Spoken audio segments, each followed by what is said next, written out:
আমাদের বিয়ের বন্ধনটা ভেঙে ফেলতে তুবার ভাইয়া আজ নিজে কুমিল্লা আসেন, সাথে খালামণিও। প্রথমে আমি বিষয়টা বিশ্বাস করতে পারিনি, ভাবলাম কৌতুক হয়তোবা। কিন্তু যেই খালামণির দিকে তাকালাম অমনি তিনি আমার দিকে একটা ডিভোর্স পেপার এগিয়ে দিয়ে বলেন, সানা, আমি দুঃখিত, তোদের ছোটকালের বিয়েটার সামনে এগিয়ে নিয়ে যেতে পারছি না। আসলে জানতাম না বড় হলে ছেলে মেয়েদের যে নিজস্ব একটা অভিমত বা ইচ্ছে থাকে, তখন না জেনে না বুঝে তোর এবং তুবার বিয়েটা দিয়ে দেই। কিন্তু এখন বুঝলাম কতটা ভুল করে ফেলেছি, বলে অপরাধী ভঙ্গিতে একটা দৃঢ় শ্বাস ছাড়ে। আমি হকচকিতে তুবার ভাইয়ের দিকে তাকাই। উনি মুখটা কেমন গম্ভীর করে অন্যদিকে তাকিয়ে আছেন। ভাবটা এমনভাবে নিচ্ছেন ডিভোর্স পেপারে সাইন করাটা যেন কাজ কলা। আমার বৃদ্ধ মাও পাশে ছিল। খালামণি থেকে এমন কিছু শুনতে হবে তার তিনি মোটেও প্রস্তুত ছিলেন না। অবাক এবং বিস্ময় চোখে খালামণিকে বলেন, শাহিদে, তুই এসব কী বলছিস? বিয়ে ভাঙবি মানে? বিয়েটা বাংলা আমার মেয়ের কত বড় সর্বনাশ হবে ভেবে দেখেছিস? দ্বিতীয়বার ওকে আমি বিয়ে দিব কিভাবে? দ্বিতীয়বার বিয়ে দিবে কিভাবে মানে কি? এটা কেমন কথা বললে? ছোটবেলার বিয়ে এসব কেউ গণায় ধরে? সংসার করে না, কখনো একে অপরের সাথে আলাদা আলাপন করে না, এটাকে কি বিয়ে বলা যায় না? কাগজ কলমে বিয়ে হয়েছে, এখন কাগজ কলমে শেষ হবে, ব্যাস এটুকুই তো। সেটা নয়, তুই বুঝতে পারছিস না। সানার যে তুবারের সাথে বিয়ে হয়েছে তা আশেপাশে সবাই জানে। সবাই জানে তো কি হয়েছে? সবার জানা না জানা দিয়ে আমরা কি করব? ওদের আমরা না খাই না পড়ি। বুবু, তুমি খামোখা উটকো জিনিস নিয়ে ভাবো তো বেশি। উটকো কথা কই ভাবলাম, কিন্তু তোর সাথে আমার এমন তো কোনো কথা ছিল না প্রাপ্ত বয়স হলে দুজনের ডিভোর্স হবে। বরঞ্চ কথা ছিল ওদের প্রাপ্ত বয়স হলে তুবারের সাথে সানাকে তুলে দেওয়া হবে। শাহিদা খানিক বিরক্তি নিয়ে বলেন, বুবু, লাইফটা ওদের, আমাদের নয়। মা খালামণির কথার পিঠে জবাব দেওয়ার আর কোনো ভাষা খুঁজে পেলেন না। বাকরুদ্ধ হয়ে স্তম্ভিতভাবে দাঁড়িয়ে রইলেন। আমার ভেতরটা দুমড়ে মুচড়ে যাচ্ছে, চোখের পানি কিনারে এসে টুপটাপ করছে। কিন্তু এদের সামনে কেঁদে কেটে নিজের আত্মসম্মানকে বিসর্জন দেওয়ার মতো মেয়ে আমি নই। এদের আমার স্বার্থপরতা, আমার নিজেকে ছোট করতে ওরকম শিক্ষা নিয়ে বড় হয়নি। মুখে সিরিয়াস ভাবে না, খুব শক্ত গলায় খালামণিকে আমি নিজেই বলে উঠলাম, বেশ তো, এত রিজনের কোনো দরকার নেই। ডিভোর্স চাচ্ছেন, সাইন করে দিচ্ছি। আমার এমন শক্ত কথায় তুবার ভাইয়ের মাঝে কেমন প্রতিক্রিয়া হলো তা আমি জানি না, তবে খালামণি এবং মা বেশ অবাক হলেন। আমি কলম হাতে নিয়ে পেপারে সাইন করব এমন অবস্থায় তুবার ভাইয়ের ফোনটা বেজে ওঠে। উনি হাত দিয়ে আমাদের থামিয়ে দিয়ে বাহিরে চলে যান কথা বলতে। দুবার ভাইয়া বাহিরে যাওয়ার পরে খালামণি কেমন স্বাভাবিক হয়ে যান, কপালের ঘন বাসটা মসৃণ হয়ে মুখে একটা ইনোসেন্ট ভাব আনেন। মায়ের সামনে হাঁটু ভেঙে বসেন আর অসহায় কণ্ঠে বলেন, আমি খুবই দুঃখিত বুবু, আমায় ক্ষমা করে দাও। কথা দিয়ে কথা রাখতে পারলাম না। ছেলে বড় হলে যে এমন হয়ে যাবে বুঝতে পারিনি। ওর কারণেই আসতে বাধ্য হলাম। ও কোনো নাকি মেয়েকে ভালোবাসে, তাকেই বিয়ে করবে, অন্য মেয়েকে সংসার আনলেও মরে যাবে, হেনতেন বলে আমায় নিয়ে আসছে। খালামণি পুরো কথা শেষ করতে পারেনি, তার আগেই দুবার ভাইয়া ভিতরে চলে আসেন। খালামণি তাড়াতাড়ি করে চোখের পানি মুছে আবারও নিজের জায়গায় গিয়ে বসেন। ভাইয়া এসে হতাশ গলায় বলেন, মা, একটা সমস্যা হয়ে গেছে। কি? শাসিমা কল করলো মাত্র, বললেন রাতুল চাচা স্ট্রোক করেছে। খালামণি বাসা থেকে দাঁড়িয়ে যান, চোখ মুখ আতঙ্কের গ্লানে স্ফুটিত হয়। হঠাৎ এমন একটা খবর শুনতে হবে তিনি মোটেও প্রস্তুত ছিলেন না। কখন, কোথায়? ভাইজান এখন কোথায় আছেন তা জানি না, তবে শাসিমা শুধু এটুকুই বললেন, এখন চাচা ঢাকা ল্যাবিড হাসপাতালে, আমরা তাড়াতাড়ি ঢাকায় যেতাম। তাড়াতাড়ি? তাহলে দাঁড়িয়ে আছিস কেন, চল। হঠাৎ কি হলো ভাইজানের? আচ্ছা, তোর বাবাকে কল করে এ ব্যাপারে জানিয়েছিস? না, বোধহয় শাসিমাই জানিয়ে দিয়েছেন এতক্ষণে। খালামণি আর কিছু না বলে আবার মায়ের দিকে দৃষ্টি পেরেন, বলেন, বহু, তোমার সাথে আমার পরে দেখা হবে, আমি এখন ঢাকায় চলে যাচ্ছি। শুনলে তো আমার বাসরের অবস্থা। বলেই খালামণি তুবার ভাইয়ের হাত ধরে টেনে নিয়ে তরতর করে বাসা থেকে বেরিয়ে যান। খালামণি এবং তুবার ভাইয়া চলে গেল, আর আমার সামনে পড়ে রইল ডিভোর্স পেপার আর একটি কলম। তবে আমি এই দুটো জিনিসের দিকে বেশিক্ষণ তাকিয়ে থাকতে পারিনি। তার আগে আমার অবাধ্য চোখের জল চোখের কোণ দিয়ে গড়িয়ে পড়ল। মা তাকিয়ে রইলেন আমার দিকে, তারপর তিনি আমার কাছে এসে কাঁধে আলতো করে হাত রেখে বললেন, মারে, কপাল আমাদেরই খারাপ। আর আজ এই পরিণাম এতটা ভয়ঙ্কর হবে ভাবতেই পারি না।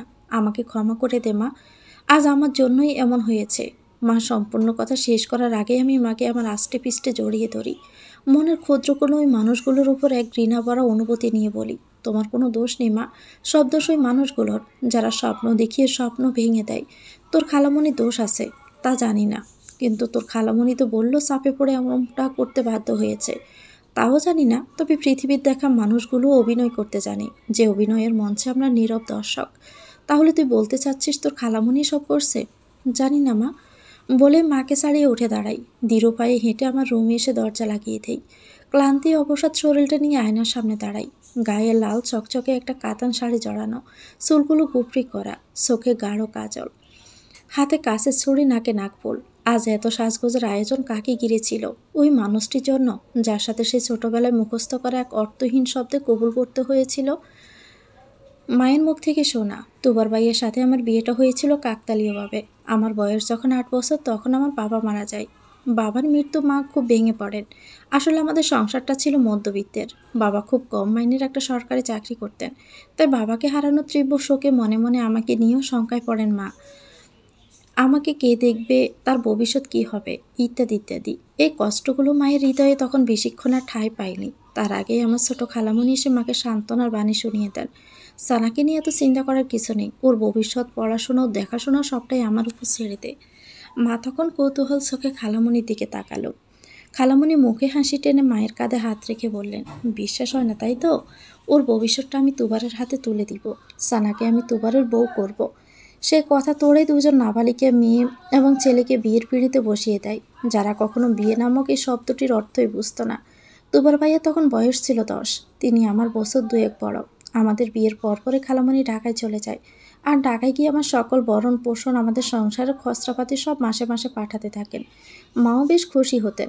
আমার কপালে তখন চুমু এঁকে দিয়ে বলতেন, তুবারের মতো একটা ছেলে যেন আমার মায়ের চাঁদ কপাল। সত্যি তুই অনেক ভাগ্যবতী। আমি কোনো অর্থ বুঝতাম না। যখন ধীরে ধীরে বড় হতে থাকি, তখন তুবার নামের ওই মানুষটির প্রতি আমার হৃদয় অঙ্গনে এক অন্যরকম ভালো লাগা সৃষ্টি হয়। জানি না এই সূক্ষ্ম অনুভূতিগুলো কেন আলো ছায়া বুনতো, আর জানতাম না।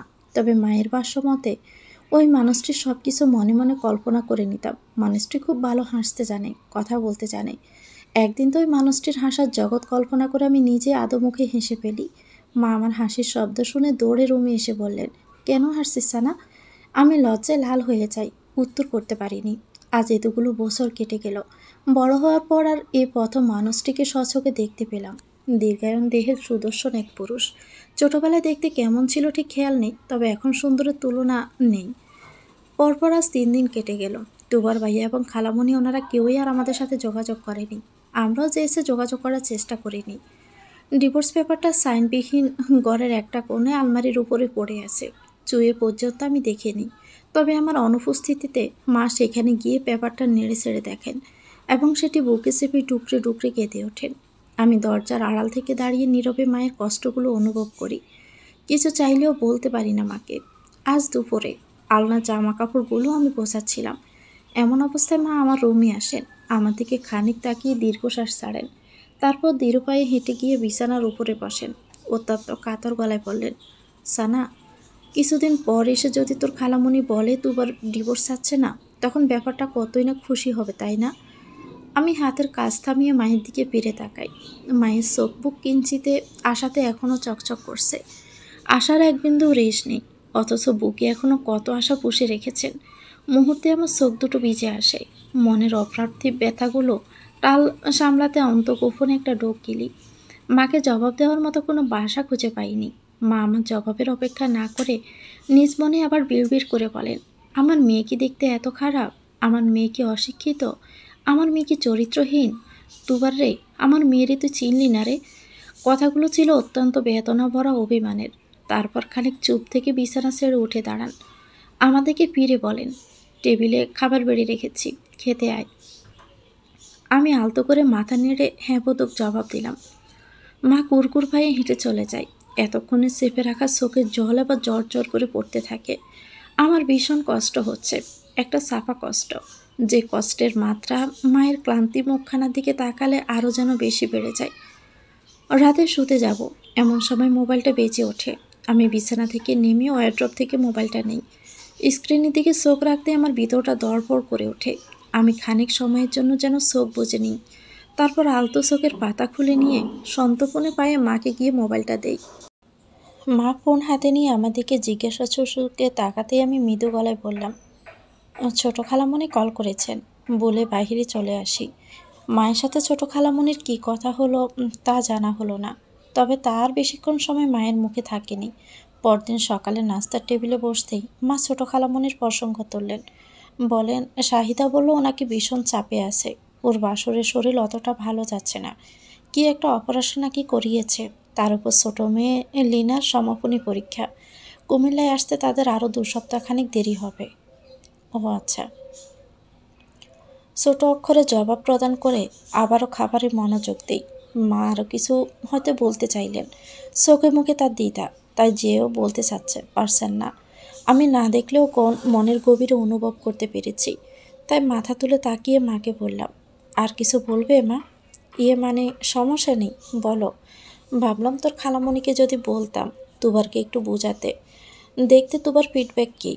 মা সম্পূর্ণ কথা শেষ করতে পারিনি, তার আগেই আমি মাকে হাত দিয়ে থামিয়ে দেই।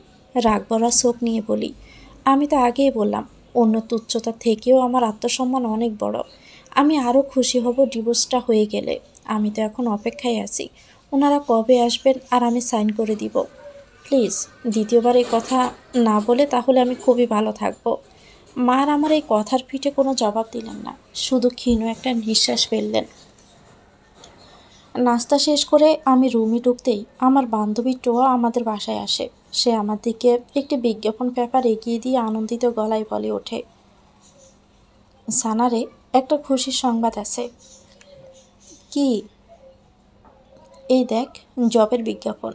দেশের নামকরা 11 কোম্পানিতে মোটিভেটর পদে লোক নিয়োগ দিচ্ছে। স্যালারি প্রথম দিকে 40,000, পরে তো দক্ষতা, যোগ্যতা, অভিজ্ঞতায় স্যালারি আরও বাড়বে। কত বড় একটা সুযোগ বলতো, এমন সুযোগ হাতছাড়া করব না। চল আমরা কদিন ট্রেনিং করে কোম্পানিতে ইন্টারভিউ দিয়ে আসি। কপালে থাকলে যদি হয়ে যায় তাহলে তো আলহামদুলিল্লাহ। আমি কৌতূহলী হয়ে টোয়া থেকে পেপারটি হাতে নিই। বিজ্ঞাপনের সবগুলো লেখা খুঁটিয়ে খুঁটিয়ে দেখি। একটা লেখা দেখে কিছুটা ইতস্ত বোধ করি। বলি, এটা তো ঢাকায়। হ্যাঁ, ঢাকাই তো। এত দূর তাহলে কিভাবে সম্ভব? টোয়া আমার কথা শুনে খিলখিল করে হেসে দেয়। হাসি থামিয়ে তারপর আমাকে বলল, কুমিল্লা থেকে ঢাকা অল্পের পথ।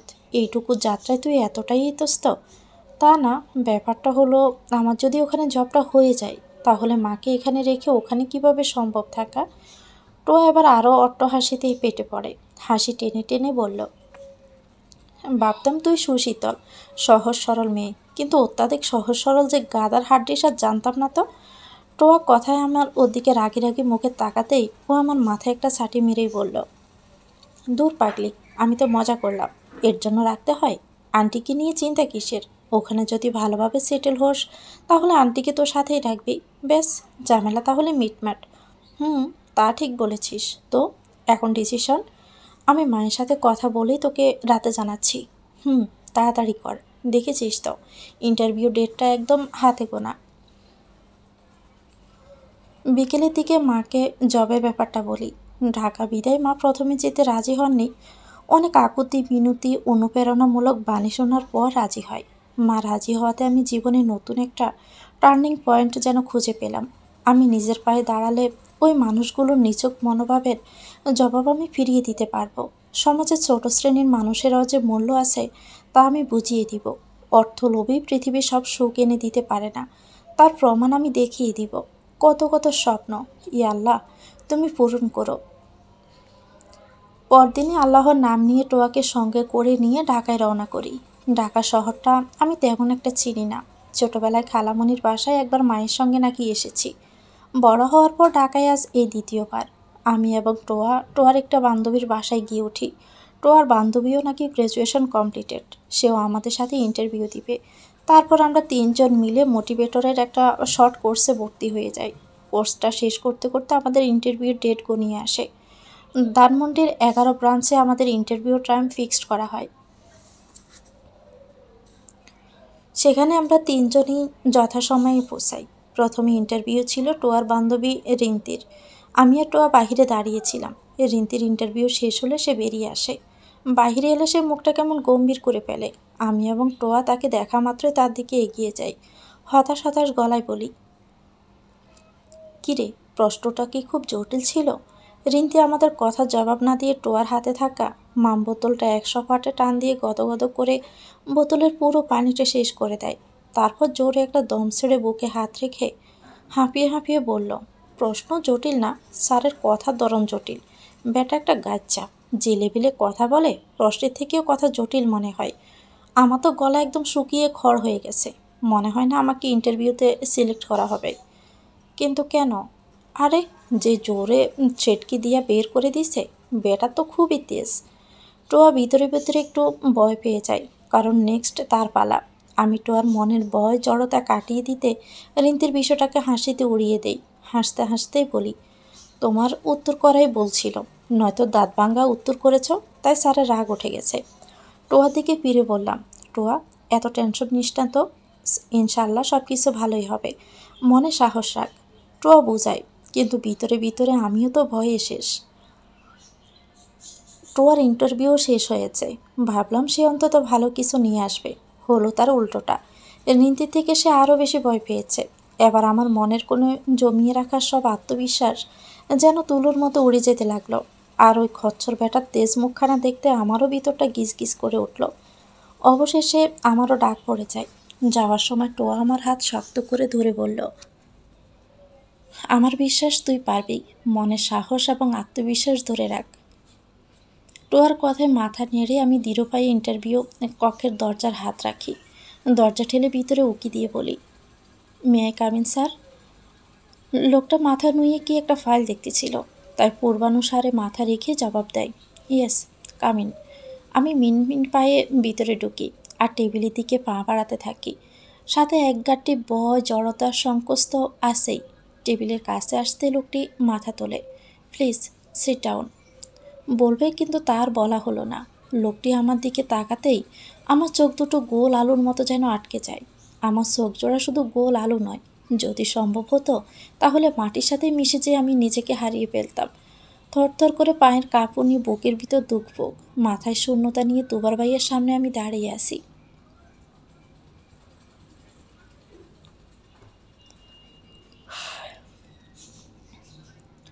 ইন্টারভিউটা না দিয়ে চলে আসলে এটা মোটেও ঠিক করিসনি। 11তে ইন্টারভিউ দেওয়ার সুযোগ যখন তখন আসে না।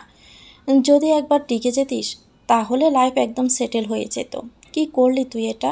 উফ, বলে টুয়ার আগে কপাল চাপড়াতে থাকে। আজ 11 কোম্পানিতে মোটিভেটর পদে আমার যে ইন্টারভিউটা ছিল ওটা আমি দেইনি।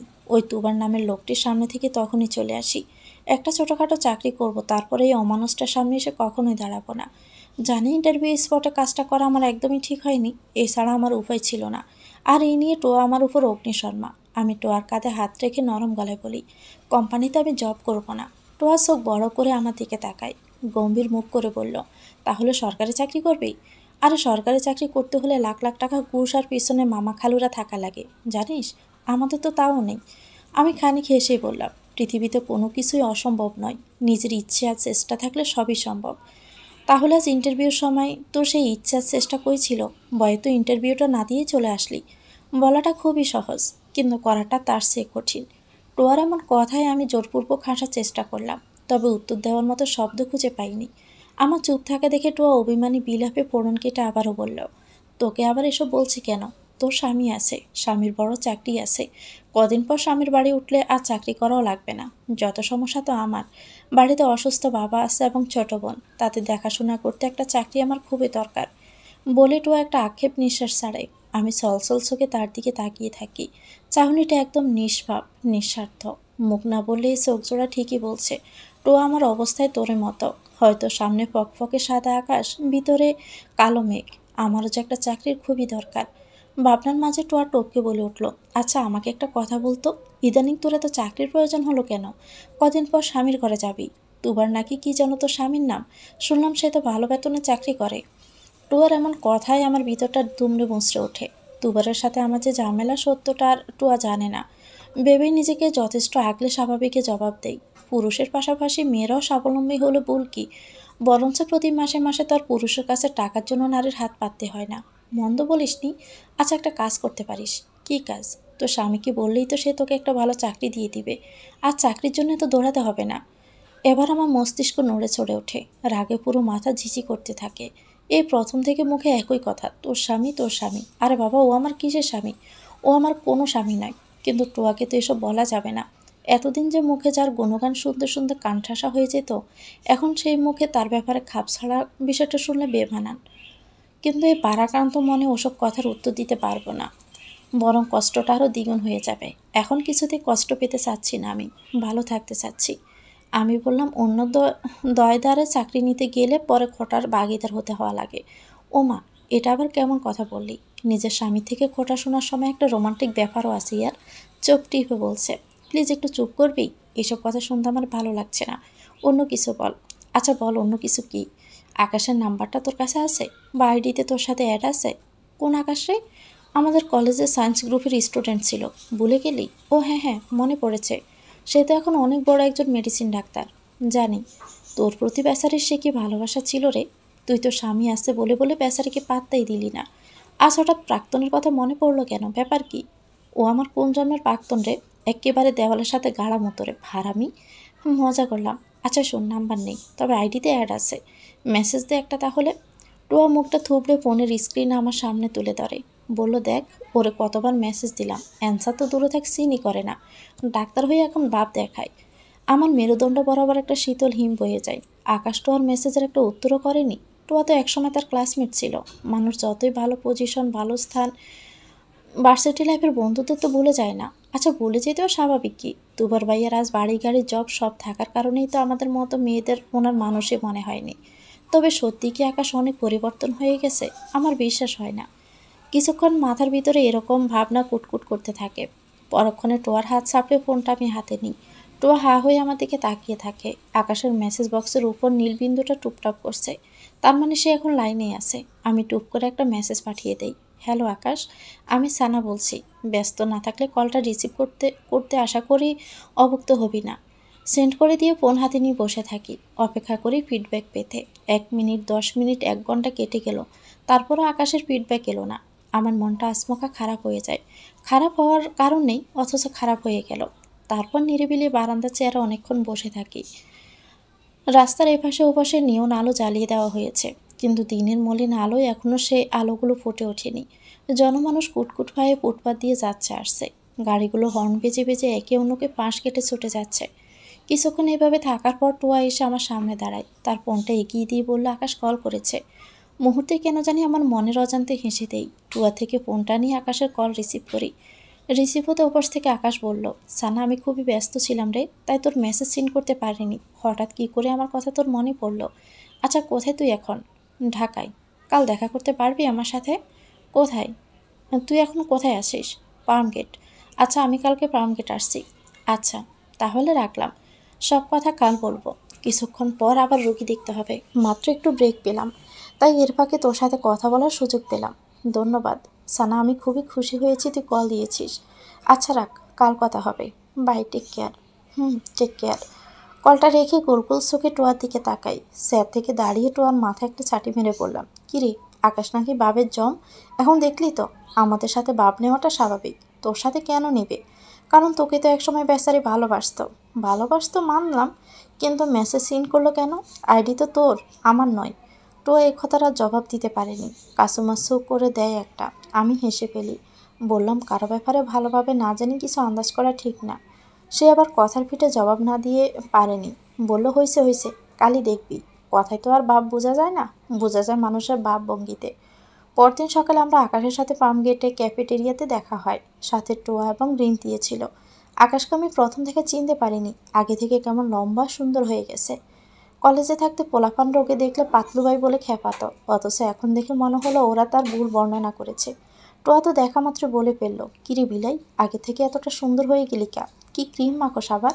আমার একটু আমিও মাইখা তোর মতো সুন্দর হমো। ওর কথা শুনে আমি এবং রিন্তি খিলখিল করে হেসে দেই। আকাশও হাসে, তবে নিঃশব্দে। তারপর আমরা চেহারা বসি, সেটা আকাশকে নিয়ে। আকাশকে আঙ্গুল উঁচিয়ে বলল, এই কর্তব, কলেজ লাইফের পোলাপানরা মানুষ ভুলা যায় কত। আকাশ সামান্য থতমত খায়, আমতা আমতা করে বার গলায় বলল, না, তাহলে তুই আমারে বললি কে? কই বললাম? টোয়া তার ফোনটা আকাশের সামনে তুলে ধরে আর খড়খড় গলায় বলতে থাকে, দেখ কতগুলো তোরে মেসেজ দিলাম, এমনকি তোর পোস্টেও কমেন্ট করেছি, তারপরেও তো তুই রিপ্লাই দেসনি। ডাক্তার হইয়া তো আমাকে একবারে ভুলেই গেলি। না না, এ কেমন কথা? কাউকেই ভুলিনি। আমি আকাশের দিকে তাকাই। টোয়ার বলা উক্তিগুলো আকাশের সাথে সম্পূর্ণ মিলেনি। আকাশের কোনো অহংকার নেই, সে আগের মতোই সহজ সাবলীল, তবে আগের থেকে খানিক গম্ভীর হয়ে গেছে। কথা কম বলে, আর কথা কম বলতে প্রত্যেক ডাক্তারই চেষ্টা করে। কথা কম বলে মস্তিষ্ক সুস্থ থাকে, আর ঠান্ডা শীতল মস্তিষ্ক রোগীদের সেবার জন্য খুবই গুরুত্বপূর্ণ পয়েন্ট। খাওয়া দাওয়ার প্রক্রিয়া শেষ হলে আকাশ নিচ থেকে বলে উঠল, টোহা তোরা একটু সাইডে যেতে পারবি? আমি সানার সাথে একান্ত পার্সোনাল একটু কথা বলতে চাচ্ছি। পার্সোনাল কথা, এই দুটো শব্দ শোনার সাথে সাথে আমার ভিতরটা জমে আসে। এই দুটো শব্দ যেন আমার অতি চিরল পরিচিত শব্দ। এই দুটো শব্দ মিশে আছে আমার কত কলেজ লাইফের স্মৃতি। কলেজে থাকতেও আকাশ সবার মাঝখানে আমাকে দেখলে সবাইকে উদ্দেশ্য করে বলে উঠত, এই তোরা একটু সর না, আমি সানার সাথে একটু কথা বলবো। তারা কেউ সরতো না, উল্টো উপহাস করে বলতো, অন্যের বইয়ের সাথে আলাদা কথা কিসের? যা বলবি সামনাসামনি বলবি, আমরাও একটু শুনবো, আমরা কেউই এখান থেকে সরবো না। তখন আকাশ লজ্জা পেয়ে চলে যেত, আর আমার সাথে পার্সোনাল কথা বলা তার হয়ে উঠতো না। অথচ আজ এতগুলো বছর সেই একই আবদার। অবশ্য টোয়া এবং রিন্তি কোনো প্রতিক্রিয়া দেখালো না। তারা দুজনে খানিক দূরে গিয়ে বসলো।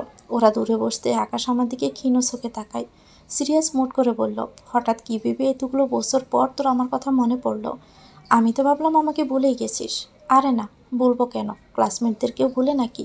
আকাশ হেসে ফেলে, বলল, খুশি হলাম এই বেহায়ার কথা যে মনে রেখেছিস। বেহায়া? আকাশ চুপ করে যায়, প্রসঙ্গ পাল্টে বলল, বাই দ্য ওয়ে তোর হাজব্যান্ড কেমন আছে? সংসার তো শুরু করেছিস তা? আমি চলচল চোখে আকাশের মুখপানে তাকাই, কোনো মতে উদাসভাবে জবাব দিই, হ্যাঁ এই তো। আচ্ছা আকাশ, একটা কথা বলবো যদি কিছু মনে না করিস। অফকোর্স বল। আমাকে একটা চাকরি ম্যানেজ করে দিতে পারবি? এই যেমন ধর স্কুলে অথবা কলেজের শিক্ষকতা পেশায় হলেও চলবে। জানিসই তো, গোড়া লোক ছাড়া এসব চাকরিতে জয়েনিং হওয়া আকাশ কুসুম। তুই তো আমার পরিচিত, তোর সাথে অনেকেরই হয়তো হাত আছে, তুই চেষ্টা করলে আমাকে। আকাশ আমার কথা শুনে কেমন বোধ করলো তা আমি জানি না, তবে খুব সহজ সাবলীলভাবে বলল, সত্যি চাকরি করবি? হ্যাঁ আকাশ। আচ্ছা আমি দেখছি কি করা যায়, তুই টেনশন করিস না। ধন্যবাদ আকাশ, বন্ধুদের ধন্যবাদ দেওয়া লাগে না। আর তোর কী অবস্থা বল? তারপর আকাশের সাথে অনেক কথা হয়, কলেজ নিয়ে, ব্যাচমেটদের দুষ্টমি নিয়ে, আরও অনেক কিছু। এত সাথে কথা বলার ফাঁকে আকাশ আমায় একটিবারও জিজ্ঞেস করেনি হঠাৎ আমার চাকরির প্রয়োজন কেন, কিন্তু আকাশ তা করেনি। আমার খুবই ভালো লাগে ওর এই গুণের জন্য, আজও আমি ওকে বলতে পারিনি। ঢাকায় চলে আসলাম আজ সপ্তাহখানেক হলো। এরই মাঝে মায়ের সাথে আমার তেমন ভালোভাবে কথা বলা হয়ে ওঠেনি। মায়ের হাতে যে ছোট্ট একটা বাটন ফোন ছিল, ওটার অর্ধেকাংশই অকেজো। ওখান থেকে রিসিভিং হলেও শব্দ এখানে কিছুটা শোনা যায়, আবার যায়ও না। এখানে মাকে দেখাশোনার মতো তেমন কেউ নেই, এ নিয়ে একটু বেশি পেরেশানি। তাই বাসায় শীঘ্রই ব্যাক করতে সিদ্ধান্ত নেই। ভাবলাম আজ বিকেলেই রওনা করে দিব, কিন্তু তার আগে আকাশ কল করে আবদার করে বসলো, আগামীকাল সকালে তার সাথে যে করে হোক আর একটিবার যেন দেখা করে যাই। ঢাকায় পরে আবার কবে আসা হবে না হবে তার কোনো ঠিকানা নেই। তাই আকাশের আবদারে তেমন প্রতিক্রিয়া দেখায়নি, রাজি হয়ে যাই। ওর সাথে দেখা করে কাল দুপুরের পর কুমিল্লায় রওনা করব ভেবে মনস্থির করি। সন্ধ্যা হয়, চারদিকে আবছা অন্ধকার নেমে আসে।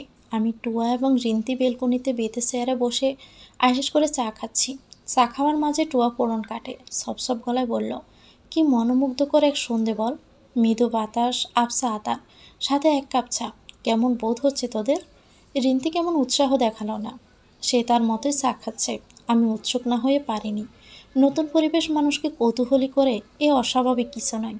আমি কৌতূহলী চোখে টুয়ার দিকে তাকিয়ে বললাম, আমার তো সেই ফিলিংস হচ্ছে, ইচ্ছে তো হয় এখনই বাহিরে গিয়ে একটু ঘুরে আসি। ঘুরে আসি, এ দুখানা শব্দ অবচেতন টোয়ার কানের মাঝ বরাবর গিয়ে বাজতে সে তরতর করে বলল, তাহলে এখনই ঘুরে আসি চল। আমি এবং রিন্দি টোয়ার দিকে দাদা চোখে তাকাই। ভাবলাম কৌতুক করে বলেছে হয়তো, কিন্তু পরক্ষণে আমাদের ধাঁধানো চোখকে আরও অবাক করে দিয়ে সে বলল, আমি রেডি হচ্ছি, তোরা রেডি হয়ে নে, আজ মন পড়ে সন্ধ্যের শহর দেখব। আমি প্রথমে খানিক অবাক হলেও পরে সিরিয়াসলি বললাম, সত্যি বের হবি? সত্যি। এ মুহূর্তে বাহিরে বের হওয়াটা রিন্তি মেনে নিতে পারেনি। সন্ধ্যের পর ঢাকা শহরে বের হওয়া প্রতিটা মেয়ের জন্য রিক্সি। আড়ালে আবডালে হিংস্র জানোয়াররা উৎপেতে থাকে, আর সুযোগ পেলে খুবলে ধরে। সেখানে ঘুরতে বের হবে? ইম্পসিবল। বেবে রিন্তি টকবক করে বলে উঠল, এ অবেলায়? ইম্পসিবল। যেতে ইচ্ছে হলে কাল সকালে বের হোস। ঘোরার জন্য একটা স্বাচ্ছন্দ্যকর পরিবেশ লাগে, যেটা এই মুহূর্তেই আছে। সন্ধ্যের পর ফুটপাতগুলোতে বখাটের ঢোল নামে। মেয়ে মানুষের অসময়ে বাসা থেকে বের হওয়া ঠিক না। আমি কখনোই সন্ধ্যের পর বের হইনি, কিন্তু খুবই আর্জেন্ট প্রয়োজন হয় তখন বাবা বা ভাইয়ের সাথে বের হই। উফ, কিচ্ছু হবে না রে বাবা, তুই তো কোনো সময় সন্ধ্যার পর বের হোসনি, তাহলে এমনটা বোধ হচ্ছে। তাই আমাদের সাথে বের হ, তারপর দেখবি তোর এমন চাপা দিদা মুছে গেছে। কিন্তু আর কোনো কিন্তু নয়, আয় তো। রিন্তি কথার সাথে আর পেরে উঠতে পারেনি, এক প্রকারে বাধ্য হয়ে আমাদের সাথে বের হয়। আমি একটা গ্রে কালার গাউন পরে মাথায় ওড়না জড়িয়ে নেই, টোয়া সেমি সিল্ক থ্রি পিস, আর রিন্তি টপসের সাথে বড়সড় একটা ওড়না গায়ে জড়িয়ে নেয়। বাসা থেকে 2 পা সামনে বাড়াতে রিন্তি সাপাট করে বলে উঠল, আচ্ছা শোন না, আমরা একটু শ্যামলীতে যাই, আমার কিছু কেনাকাটা করতে হবে। কয়দিন পর মামাতো ভাইয়ের বিয়ে। আমি এবং টোয়া একে অপরের মুখের দিকে তাকাই। টোয়া কথার পরন কেটে চোয়াল শক্ত করেই বলল, কিছুক্ষণ আগে না নিচে বের হবি না বলে দুহাত লাফিয়ে দিয়েছিস, আর এখন শ্যামলীতেও যাবি? তেমন কিছু নয়, বাহিরে আসলাম, একেবারে কেনাকাটাও করে নিব। তাছাড়া তোরা তো আছিস, চয়েস করতে সমস্যা হবে না। It's okay, no problem. আমরা যাব, সাথে ঘোরাও হবে এবং চেনাও হবে। টোয়া মিনমিন করেই বলল, রাতের বেলায় কিছুই বুঝবি না, শুধু গাড়িগুলোর ফ্ল্যাশ দেখবি। তাতে কি হয়েছে, গাড়ির ফ্ল্যাশ আলোতেও যদি কিছু টিছু চিনি। আমার কথা শুনে রিন্তি খিলখিল করে হেসে দেয়, সাথে টোয়াও। তারপর আমরা তিনজনে একটা বাসে উঠি। বাসে উঠে আবার আরেক ঝামেলায় পড়ি। বাসের সবগুলো সিটে মানুষের ছড়াছড়ি, বসার এক পালি জায়গা নেই। তাদের সবার দৃষ্টি এখন আমাদের দিকে, কিভাবে ড্যাব ড্যাব চোখে তাকিয়ে আছে। এই মুহূর্তে রিন্তির উপর আমার প্রচণ্ড রাগ হয়। শ্যামিলিতে না গেলে তো এমন একটা পরিস্থিতিতে পড়তে হতো না। আমি মাথাটা টোয়ার কানের দিকে এগিয়ে বললাম, টোয়া চল, আমরা নেমে যাই। এভাবে দাঁড়িয়ে থাকতে আমার কেমন যেন লাগছে। দেখ সবাই আমাদের দিকে কিভাবে তাকিয়ে আছে। কিভাবে বের হব? আমাদের সামনে আস্তে আস্তে মানুষ ভর্তি হচ্ছে। এখন নামতে গেলে সবার ডলাডলি খেয়ে বেরিয়ে আসতে হবে। তার চেয়ে ভালো কয়েক মিনিট একটু কষ্ট করে দাঁড়িয়ে থেকে শ্যামলী পৌঁছাতে পারলেই হলো। কিন্তু আমরা মেয়ে মানুষ বাস এভাবে দাঁড়িয়ে থাকাটা। সম্পূর্ণ কথা শেষ করার আগে টোয়া হাতে সিমটি মেরে আমায় থামিয়ে দিয়ে বলল, ঢাকায় এমনই, মেয়েরা দাঁড়িয়ে যেতে পারে, শুধু নিজের সংকোচ দ্বিধা নিয়ন্ত্রণে রাখতে হয়। তারপর আর কি, টোয়ার কথা মেনে নিয়ে দাঁড়িয়ে দাঁড়িয়ে শ্যামলীতে পৌঁছাই। আমাদের মার্কেটে আসতে 7:30 বেজে যায়। আমি মার্কেটটা দেখে অনেক চমকে হই। পুরো মার্কেট জুড়েই যেন একটা আভিজাত্যের ছোঁয়া লেগে আছে। হরেক রকম দামি দামি জামা কাপড়, অর্নামেন্টস, জুতা, কসমেটিক্স পুরো মার্কেটে রন্দে রন্দে সাজানো। আবার এগুলোর দামও চড়া। বিদ্যমান লোকজন যে এখানে মার্কেট করতে আসে তা আমি অনেকটাই আন্দাজ করতে পেরেছি। রিন্তি পুরো মার্কেটে ঘুরতে ঘুরতে তারপর একটা জামা চুজ করলো। জামাটা আয়নার সামনে নিয়ে দাঁড়িয়ে নিজেকে দেখতে থাকে রিন্তি। দেখতে দেখতে আমায় বলল, দেখো তো সানা, কেমন লাগছে আমাকে? অনেক সুন্দর, তোমার গায়ের রঙের সাথে জামার রং বেশ মানিয়ে গেছে। আচ্ছা ধন্যবাদ।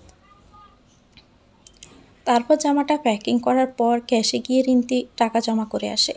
আমরা সবটা থেকে বেরিয়ে একটা অর্নামেন্টসের দোকানে ঢুকি। অর্নামেন্টসগুলো খুবই সুন্দর। একজোড়া কানের দুল আর ব্রেসলেট দেখে আমার চোখ জ্বলসে ওঠে। কি সুন্দর মুক্তার মতো চিকচিক করছে দুল এবং ব্রেসলেটের কারুখচিত কাজগুলো। কারো নজরে পড়লে তা থেকে শখ সরাতে কষ্ট হবে। মনে মনে একটা লোভাতুর বোধ থাকবেই। খুব উৎসুক হয়ে যায় দাম জানতে, তবে ভিতরে ভিতরে কিছুটা সংকোচ বোধও করি। দামটা জিজ্ঞেস করার পর জিনিসগুলো যদি না কিনতে পারি তাহলে বিষয়টা খুবই খারাপ দেখাবে না? তারপর অবাধ্য মনকে সায় দিতে পারি না, পশ করে বলেই উঠলাম, এই যে ভাইয়া, এই জোড়া কানের দুল আর ব্রেসলেটের দাম কত হবে? জি ম্যাম, দুল 5,000 টাকা আর ব্রেসলেট 2,500 টাকা। দিব? আমি থতমত খেয়ে বসি। এত টাকা এই মুহূর্তে আমার কাছে নেই। বললাম, ইয়ে মানে ভাইয়া, এখন এত টাকা নিয়ে আসিনি, আবার আসলে কিনে নিব বলে রিন্তি এবং টোয়াকে তাগাদা দিয়ে বেরিয়ে আসতে। রিন্তির কি নাকি চুড়ি কিনা লাগবে, তাই সে টোয়াকে নিয়ে চুড়ি চুজ করছে। আমি বেমানানের মতো দোকানের শেষ প্রান্তের কর্নারে এসে দাঁড়িয়ে থাকি। কিছুক্ষণ এভাবে কেটে যাওয়ার পর তারপর রিন্তির চুড়ি চুজ হয়। চুড়ি কিনে ক্যাশ করে দিয়ে বেরিয়ে আসে। আমরা শপিং মলের মেন ফটকে আসতেই হঠাৎই ঝড়ের গতির মতো আকাশ কোথা থেকে যেন এসে আমাদের সামনে উপস্থিত হয়। আমি চমকে ব্রৌযুগল কুঁচকে বলে ফেলি, আকাশ তুই? তোর সাথে তো কালকে দেখা করার কথা আমার। তোকে দেখতে ইচ্ছে হয়েছিল তাই হাসপাতাল থেকে সোজা এখানে চলে আসলাম বলে আকাশ হাসার চেষ্টা করলো। সাথে টোয়াও হাসছে। ওর হাসির মাঝে কিছু লুকানো লুকানো ভাব চলে আসছে। সে আকাশকে এখানে কল দিয়ে আনে নাই তো? না হলে আকাশ তো জানার কথা নয় আমি এখানে আসছি। ভাবনার মাঝে টোয়া টপকে বলে উঠল, সারপ্রাইজটা কেমন ছিল রে? আমি রাগ রাগ চোখে ওর দিকে তাকাই। রাগে ফুঁসতে ফুঁসতে আমার নাকের ডগা ফুলে ওঠে। ইচ্ছে হয় ওর নাকটা একটা সপাটে পাঠিয়ে রক্ত জড়িয়ে দিই। কী দরকার ছিল এমন পাগলামি করার, আর না জানি অন্য আরেকজনকে হয়রানি করার। আমার রাগ এবং চুপ থাকা দেখে আকাশ হেসে দিয়ে বলল, ওর উপর রাগিস না তো, ওর কোনো দোষই নেই। আমি তোর খবর নিতে ওর আইডিতে নক করি, তারপর জানতে পারলাম তোরা শ্যামলীতে আসিস। এর মাঝে আমার রুগী দেখাও শেষ হয়ে যায়, তাই ভাবলাম এই ফ্রি সময়ে তোদের সাথে এক পর দেখা করে আসি। তবে আসবো যে এ কথা আমি টোয়াকে জানাইও নি, না জানিয়ে চলে আসি, ক্ষমা করে এবার।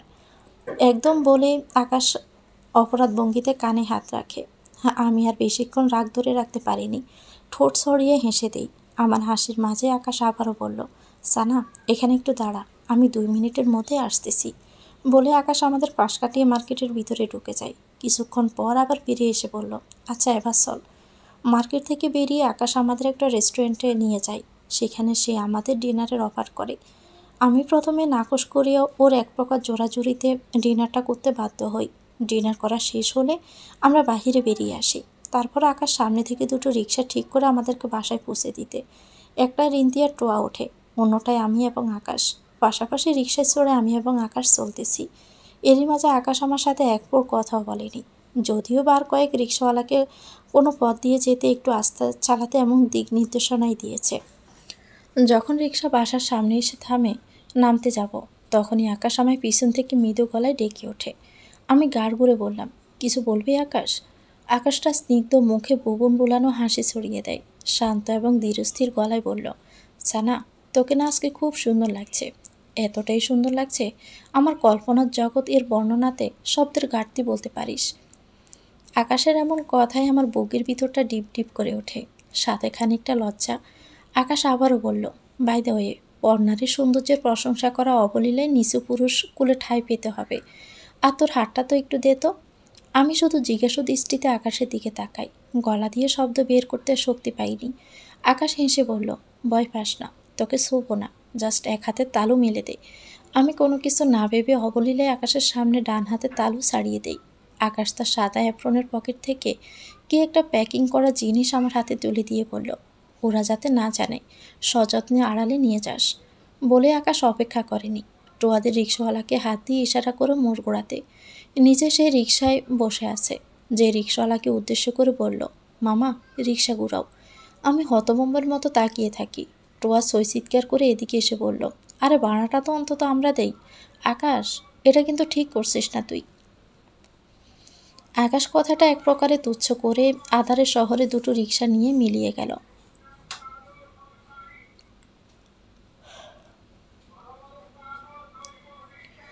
সপ ঘামে আমার জামার উপর অংশ ভিজে যায়। কপালের বিন্দু বিন্দু ঘাম গালের উপর দিয়ে বৃষ্টির ফোঁটার মতো বেয়ে পড়ছে। আমি বাম হাতে তালু দিয়ে কপালটা মুছে নিয়ে হাতে রাখা হ্যান্ডব্যাগটা আলতোভাবে বিছানার এক কোণে রাখি। ক্লান্ত মাখা শরীর নিয়ে ব্যাগের পাশ ঘেঁষে বসি। মাথাটা ঝিমঝিম করছে, চোখ ছোট্ট হয়ে আসছে। চোখ মিলে তাকাতেও যেন পারবো না, এমন কাহিল কাহিল লাগছে। এই মুহূর্তে আরেকবার শাওয়ার নিতে পারলে বোধহয় একটু আরাম লাগতো। টোয়ার ইন্তির সাথে কি কথা সেরে ভিতরে এসে সুচ টিপে প্যান চালিয়ে দেয়, আর ফস করে একটা দীর্ঘ নিঃশ্বাস ছেড়ে বেহুতোর বিছানার উপর গা ছাড়িয়ে বসে। আমি উঠে গিয়ে ব্যাগ থেকে একটা জামা বের করে বাথরুমের দিকে এগিয়ে যেতে নিলে টোয়া বলে উঠল, শাওয়ার নিবি? হুম, আমিও নিতে পারলে বোধহয় একটু ভালো লাগতো, খুব গরম লাগছে। তাহলে নিয়ে নিস। আচ্ছা আগে তুই চেঞ্জ করে আয়। টোয়ার কথায় সায় দিয়ে আমি বাথরুমে ঢুকে যাই। অনেকক্ষণ ধরে শাওয়ার নিতে থাকি। ঠান্ডা জলে গাটা ভালোভাবে বেজানোর পর চেঞ্জ করে বাইরে আসি। আমাকে দেখা মাত্র টোয়া বলে ওঠে। তারপর সেও ড্রেস হাতে নিয়ে ভিতরে ঢুকে পড়ে। আমি প্রশান্তি মনে বিছানার উপরে বসি। কিছুক্ষণ এভাবে বসে থাকার পর হঠাৎই আমার কিছু একটা মনে পড়ে যায়। আমি তড়িৎ বেগে পাশে তাকাই। পাশে আমার হ্যান্ডব্যাগটি, আর এই হ্যান্ডব্যাগের ভিতরে আকাশে দেওয়া সেই প্যাকিংটি। আমি সতর্ক চোখে চারপাশ তাকিয়ে ব্যাগটা আলতো করে হাতে নিই। চেন খুলে প্যাকিংটা বের করি। প্যাকিংটা খুলতে যাবে এমন অবস্থা আমার ফোন বেজে ওঠে। আমি চমকে প্যাকিংটা আবার ব্যাগে ঢুকিয়ে রাখি। দেখা হয়নি, তার আগেই ফোনটা রিসিভ করতে উঠে দাঁড়াই। টেবিলের উপর থেকে মোবাইলটা হাতে নিতে ব্রু কুঁচকে আসে আমার। নাম্বারটি আননোন নাম্বারে কল করার মতো আমার তেমন কেউ নেই। এই নাম্বারটি আমার একান্ত পার্সোনাল। পরিচিত 2-1 জন ছাড়া কারো কাছে এই নাম্বার নেই। তাহলে কে কল করতে পারে? ভেবে খানিক ভয় এবং কৌতূহল নিয়ে কল রিসিভ করতে ওপাশ থেকে কোনো পুরুষালী কণ্ঠস্বর ভেসে আসে। হ্যালো, আর ইউ সানা? আমি খানিক বিচলিত হয়ে একটা ডোকর গেলি। তারপর টান টান গলায় বললাম, জি, আপনি কে? আমি মিস্টার তুবার মাহমুদ, এগোরার বর্তমানে senior motivator. I hope you can know me now.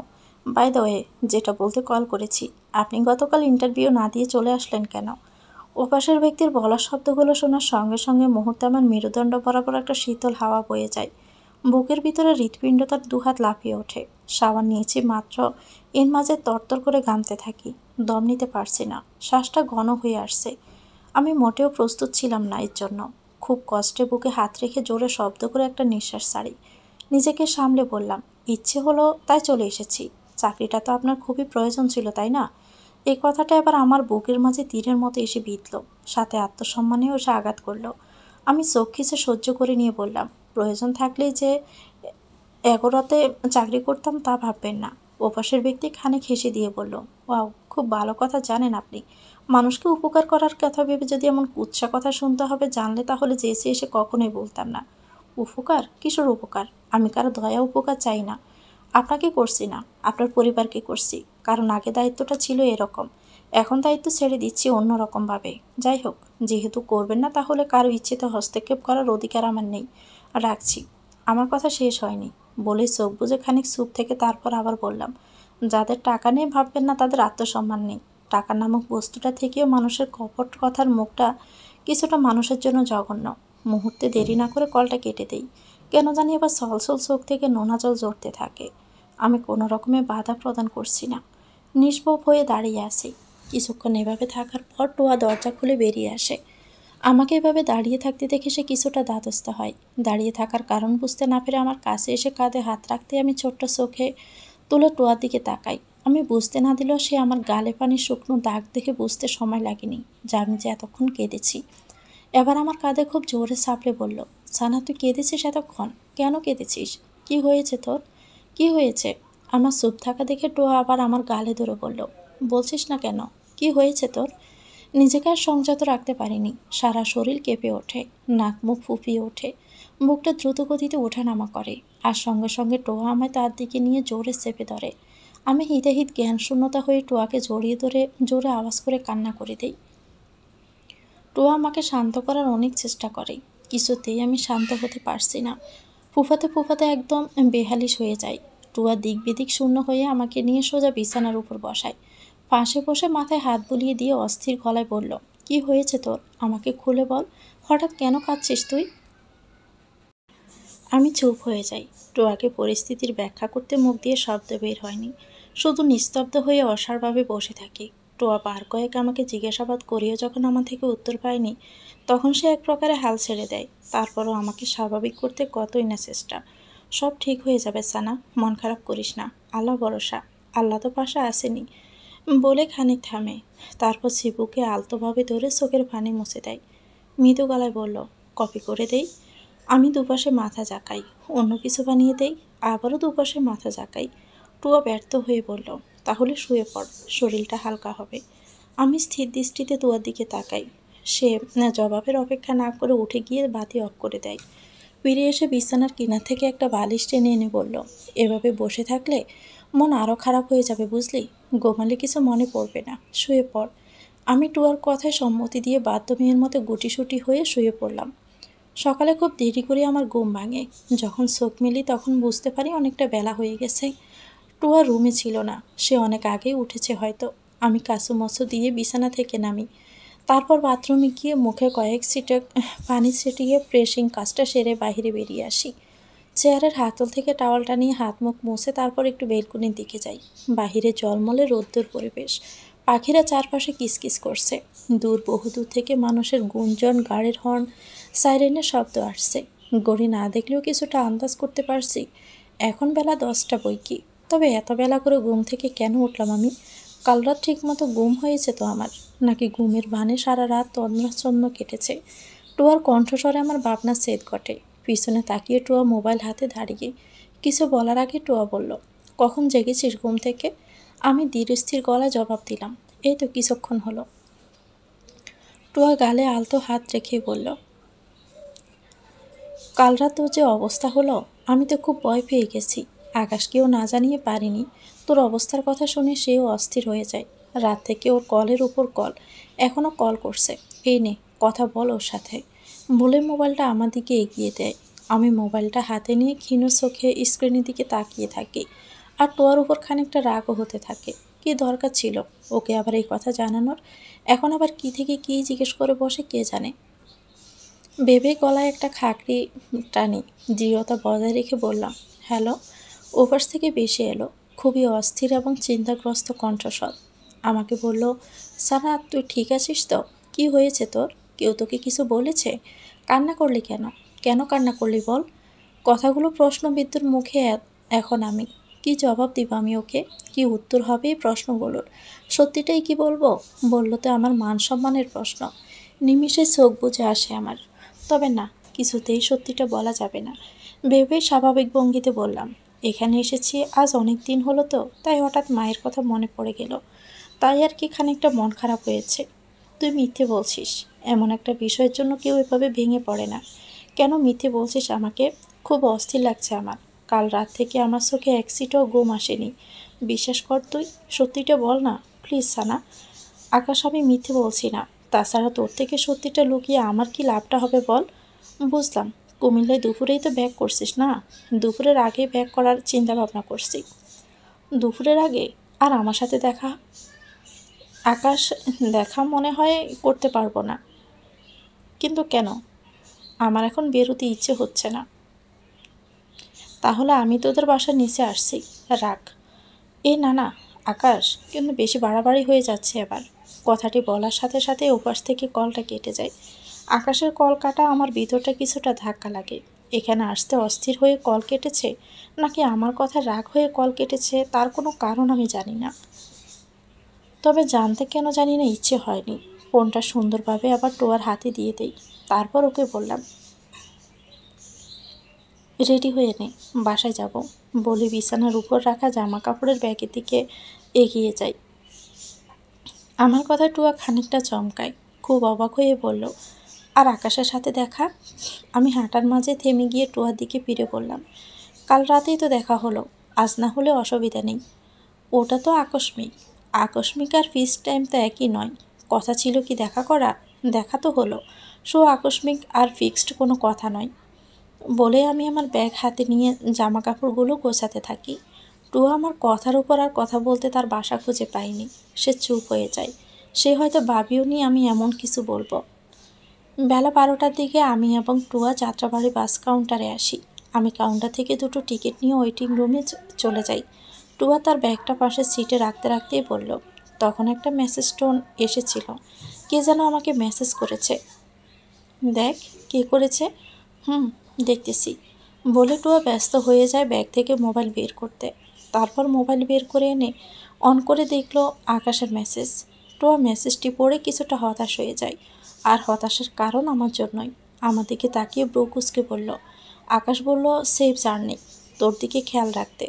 By the way, message করে কথা আমায় বলল, তবে বলা তো উচিত ছিল সে নিজেই তোকে। ঝগড়া করলি নাকি? এমনিতে বলল দেখা করতে, আমি করতে চাইনি সেজন্য। বাদ দে, এমন ডং ডাং সহ্য হয় না আমার। আচ্ছা উঠ, মনে হয় বাস আসার সময় হয়ে গেছে। বলে আমরা দাঁড়িয়ে যাই। তারপর ব্যাগ হাতে নিয়ে টুয়াকে সঙ্গ করে রাস্তার কিনারে এসে দাঁড়াই। আর দিকে দিকে গানের আশার দিকে তাকাই। একটা মুহূর্তে বাস চলে আসে। আমরা বাসে উঠি, সিট খুঁজে নিয়ে জায়গায় বসি। কিছুক্ষণ বাদে বাস ছেড়ে দেয়। তরতর বাস চলতে থাকে তার আপন গতিতে। আর আমি ক্লান্ত ভারাক্রান্ত মন নিয়ে মাথা এলিয়ে দেই সিটে। চোখ বুজে আনতে চোখের সামনে ভেসে ওঠে কাল রাতের বিষণ্ণ মাখা সেই স্মৃতি স্পট। ভাবলাম আকাশ দেখা করতে আসবে, আসেনি। কল করেও খোঁজ নেয়নি। টুয়াও আমার উপর খুব অভিমান করে আছে কাল রাতে সেই বিমর্ষ কাহিনীর কথা না খুলে বলাতে। আচ্ছা, সবার অভিমানের বিলাপে আমার কষ্টের ছাপগুলো শুধুই চাপা পড়ে যাবে, নাকি নিভৃতে নিজের কাছে চেপে রাখলে এমনটাই কষ্ট পেতে হবে?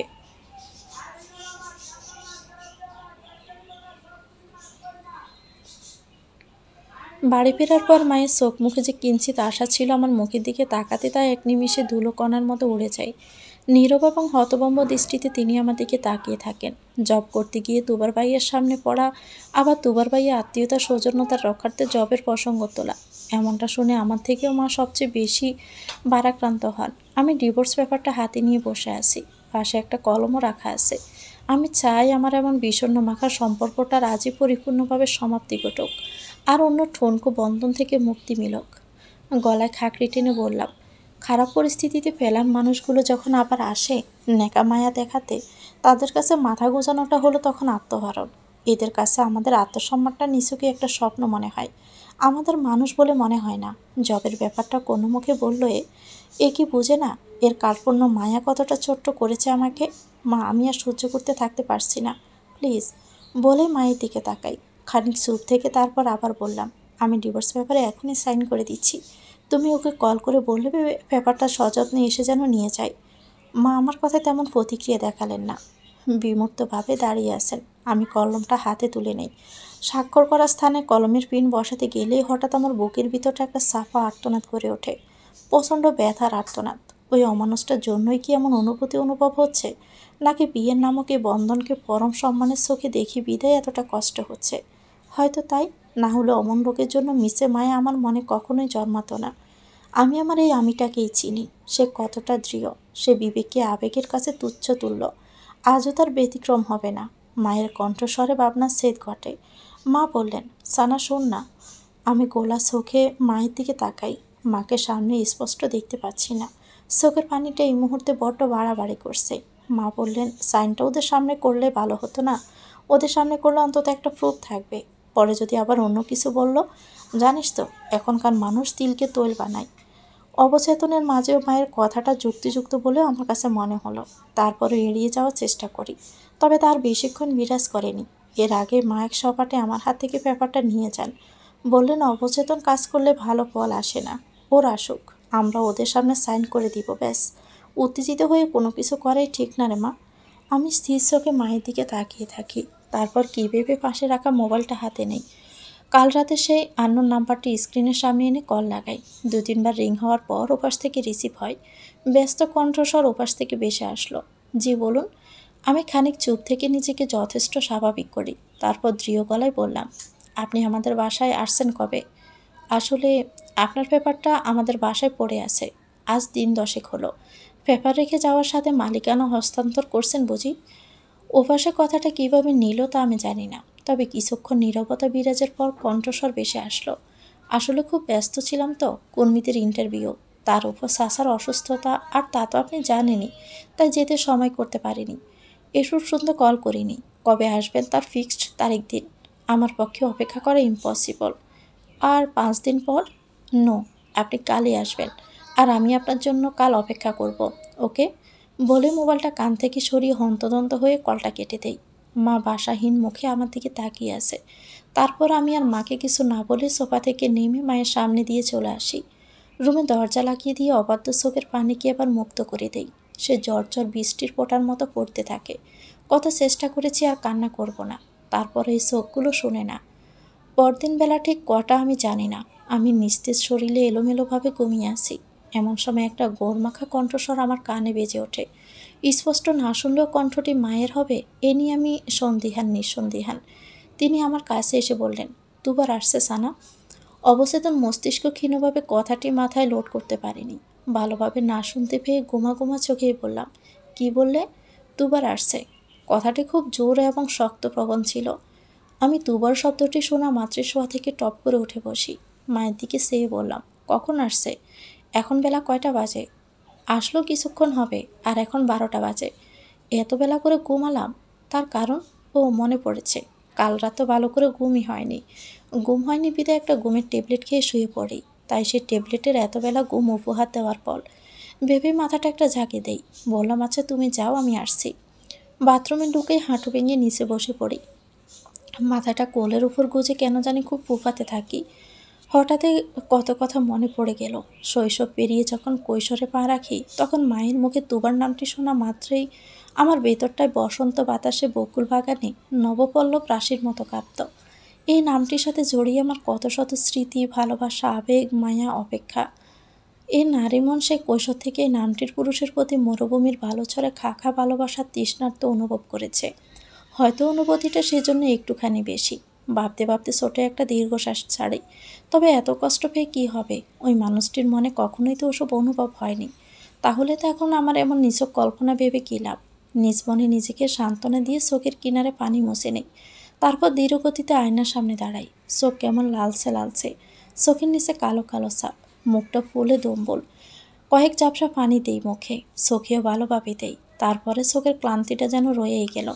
তবে বেশিক্ষণ দেরি করা সম্ভব নয়। ভেবে টাওয়াল দিয়ে মুখটা মুছে নেই, মাথায় কোনোভাবে ওড়না জড়িয়ে বাথরুম থেকে বের হই।